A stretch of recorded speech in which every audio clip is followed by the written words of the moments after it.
like a hard barrier for entry. And I think it's great that so many people have access to riso printing without having to do that, because it's certainly not for everybody. It is disheartening. Yeah, pretty often. I'm like printing a project and I start getting errors that I can't fix. I get so frustrated. I'm like, John, this is you. I'm gone. I just want to print. So it's a good division flavor. Yeah. Awesome.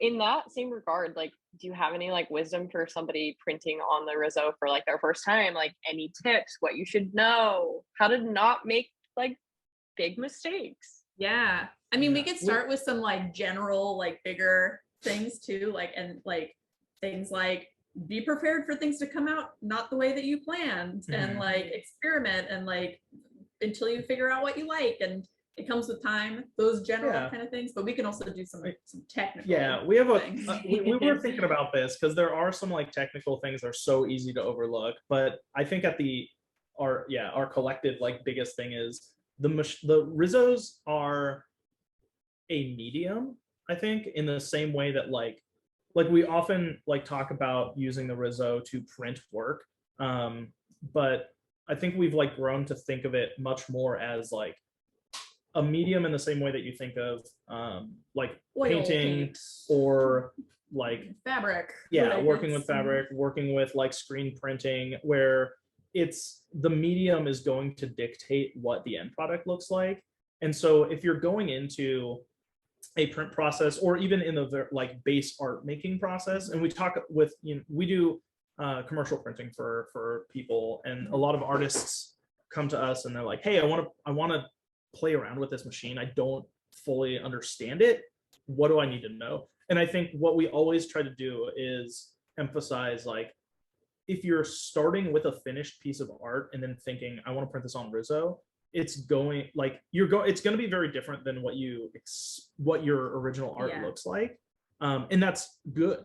And that's okay. Yeah. But if you go into the art making process with like a finished piece of work and you're like, I want it to look exactly like this, that's going to be a lot harder to achieve than if you were like, I'm going to print something with the riso and I want it to be in these colors, and I'm going to test it out and see what works. Yeah, that's the biggest thing, is going into it knowing what the limitations are of the machine. Yeah. Okay. Here's some things, maybe they're obvious. Here's our tips. Maybe you already know this, but maybe they're like, this is going to save you a bunch of time. One, you can erase roller marks. So like when you get a bunch of ink on your rollers and you like run a piece of paper through and there's like that little track line on like a white sheet of paper, a regular eraser, you can just erase that shit away. I think we tend to use those like white Stadler erasers. They don't leave any like eraser scum on your sheets, but you can even erase roller marks if your top layer of ink is where the roller mark is. If you just very lightly touch it, you can get a roller mark off of other inks without destroying your art. Very delicately. It's a lot easier when it's just right on the paper, but we've done it on projects where you have like 100 prints and every print has a like little roller 3 mark, layers, and the last and you have one to is just like a little. It is possible to get rid of a roller mark if you're willing to like watch some TV and do some erasing. But as far as avoiding roller marks too, if you don't like how those looks, you can totally lean into that and just like accept that that's a part of the medium, and I think that's equally also valid and fun. But if you don't want them, letting time between printing layers is really, really helpful. So like giving it like at least like 3 hours to dry before you run that same paper through will really reduce the amount of roller marks. Also a lot less high coverage. So like you look at kind of like where the rollers are spaced, there's like 3 kind of equally spaced on the page. If there's a lot of ink concentrated in those areas, it's going to be really hard for those rollers to not pick it up. So you could kind of take that into consideration when you're designing your piece, but it's not always something you can control. Okay, that's tip 1. We also, as like a studio practice, we never stack sheets more than 25 high, because if you're doing a print run of like 200 and they're all in one stack, then you'll get ink from the page below on the page above. We found that 25 is a neat number for like being able to keep track of all your stacks. We have like a drying rack that we use. Yeah, you can show it in the tour. We kind of just like stack them in groups of 25 roughly. Right. Just if it's really high coverage, maybe we'll do even less. But that's what we do. But big tip number 2, if you're sometimes when you're printing something that has a lot of ink on it, or a gradient that starts heavy, and like goes to a lighter color, and it's sometimes you'll get like a paper jam because the paper won't want to come off of the drum itself. Paper will just get This stuck on happens like pretty frequently, especially I've noticed like more when it's cold, and the ink's a little more tacky. Yeah. But our trick for that is always just to, in the print file, or if you're doing it on the scanner bed, just flip it around so that the side that's coming out of the machine has the least amount of ink. Because the way that it comes off of the drum, there's like a little like red plastic pointy thing that blasts a little sploot of air at the paper. It's like such a wild design. Separates the page from the drum so that it can come out. And so like the more ink that is on the side that's coming out of the machine, the more likely it will stay stuck to the machine because the air piston needs to do more work. And so if you're ever having a situation where you're trying to do an art print and you're like, this, I don't know why it's jamming, it shouldn't, just try flipping it around. That usually that'll just help it have a little bit more a little bit less stickiness. Or like if you are printing something that's like full cover 100% full like opacity, like just try bumping it down a little bit, try it at like 80% or something and get a little bit lighter. Like we have one example of a full opacity print. Like this is like 2 layers of full color coverage. But this we trimmed it so we would have like an extra, like the margin on the top was much bigger, so it would come out easily. So it's a lot easier to do it that way. It was difficult, but it ended up really beautiful. Yeah. Okay, and I have one other technical tip.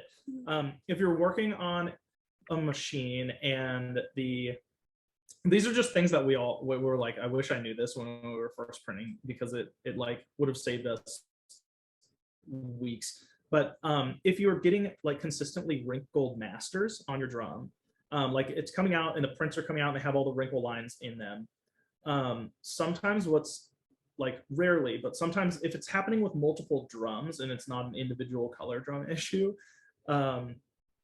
when sometimes a little tiny piece of the master will get stuck inside the master making unit, and you can run just a piece of cardstock through it and pop out that little piece of master. It's like a little strip like rice paper. That's causes a bunch we of had problems. One tiny piece of master that was like, we were just like, I guess this machine can't make a master. And then one day I like looked in there and I was like, there's a little tiny piece of master just hanging out in here.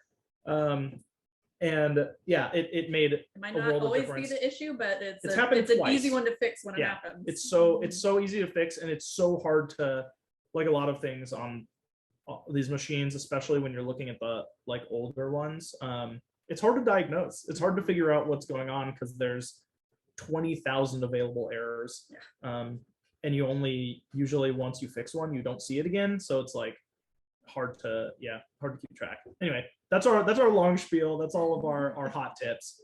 On a much like kind of shorter note, what is your guys' favorite riso ink colors? I want to give a shout out to a very underlooked and underloved color, and that is bright olive green. People look at it in the tube and they're like, it looks like baby poo. I hate it. But we kind of use it as like an alternative to like flat gold. So like here is just olive in one color. Oh, so pretty. And then this was actually a piece that somebody wanted gold, and we're like, we don't carry gold, but we have olive, and like it with black is really beautiful. It also blends really well with other colors. So this is a 3 or 4 color run where essentially the line work is all done with olive. And so it's like bubblegum, melon, cornflower, and olive. And it's just like so light and like pastel and delicate. And the like the olive line work is so much less like in your face than black would be. Yeah, I think a lot of people are like, I hate olive, but once you see it on the page, it's so pretty. It's really good. It has a lot of cool applications. Yeah, so want to give some love to olive. We end up using orchid a lot too. Orchid is Yeah. one that we really love. We've had Orchid was one of the first colors that we put on the machine. We have a couple. I'd say my favorite color combo right now, which probably changes from week to week, and it changes every time we put a new color on. If we get a new color going, that's my favorite color. But here's a couple examples of orchid and yellow together. Wow. Just have a really, really nice interplay. And then we also printed this for pleasure tapes here in Portland. That's just orchid and yellow. It's got black text, but it's like so the orchid is so it's such a strong color, and the yellow is so vibrant that they work really neatly together. Orchid and scarlet is also a really nice combo. Yeah. I like how those look. And orchid changes so much to me based on how like what the opacity is, in a way that like even more so than some other colors, and I really like that about it. What's your favorite color combo? I mean, I end up using like bubblegum and cornflower a lot in combination, and yellow. I love that. The 3 is like kind of a CMYK lockup alternative. Yeah, bubblegum I love a lot, but I don't like, it's so hard. It's like choosing your favorite child. Colors are just fun, good. And I love combining them in unexpected ways and seeing what you get, and layering as many as you can and finding out when it's too many and when it's just the right amount. Like generally we try to not do prints that are like more than like 4 colors, because at a certain point you can just blend certain colors to get more colors, and that's one of the beautiful things about the Riso too, is like how well those colors blend. Colors are good. I like them. Yeah.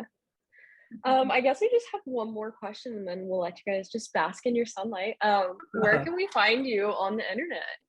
We're on Instagram, Secret Room Press, and we also have a website, secretroompress.com. We have a shop too. We just put out a book with our friend Carlos B. Here's our little plug. This comic, beautiful printed cover, is medium blue and orchid, and the interior is all orchid on gray paper. So nice little anti-capitalist alien book for publication. So like, we've got stuff on there, and we also have a secret community chat board on our website if you can find it. That's true. And if you ever want to reach out to us, like a DM on Instagram or secretroompress@gmail.com, we will intermittently write back.